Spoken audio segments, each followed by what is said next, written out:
Produsen vaksin yang sangat sedikit membuat sejumlah negara berebut vaksin, sehingga vaksin pun menjadi barang paling dicari di saat pandemi seperti saat ini. Presiden Joko Widodo pun bersyukur karena Indonesia bisa mendapatkan komitmen pengadaan vaksin, sehingga bisa mendukung program vaksinasi dilaksanakan secepatnya. Ia mengungkapkan Indonesia sudah mendapatkan komitmen 426 juta dosis vaksin.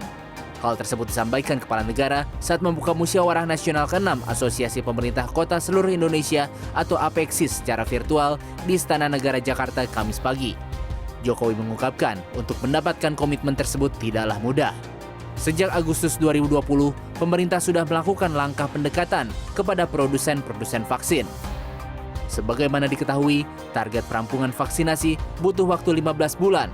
Namun Jokowi ingin vaksinasi diselesaikan kurang dari 12 bulan. Vaksin ini produsennya tidak banyak, tetapi direbutkan oleh 215 negara, rebutan semuanya. Sekarang ini yang baru bisa berjalan, vaksinasinya kira-kira 42 negara. Yang lain rebutan mendapatkan vaksin. Kita sudah mendapatkan komitmen 426 juta.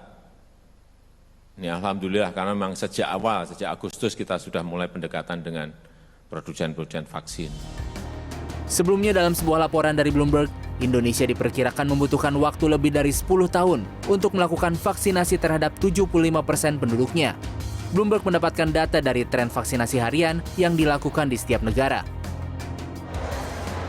Mengutip dari cnbcindonesia.com, saat ini rata-rata dosis vaksin yang disuntikan perharinya di Indonesia hanya 61.000.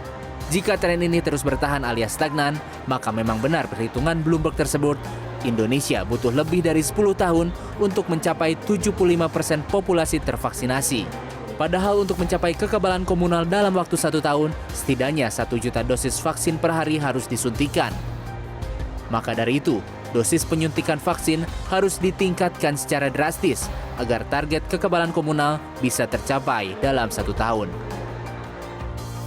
Saat ini hanya negara-negara dengan ukuran populasi yang kecil dan kaya raya serta akses terhadap vaksin COVID-19 yang memadai saja yang bakal mencapai target herd immunity terlebih dahulu.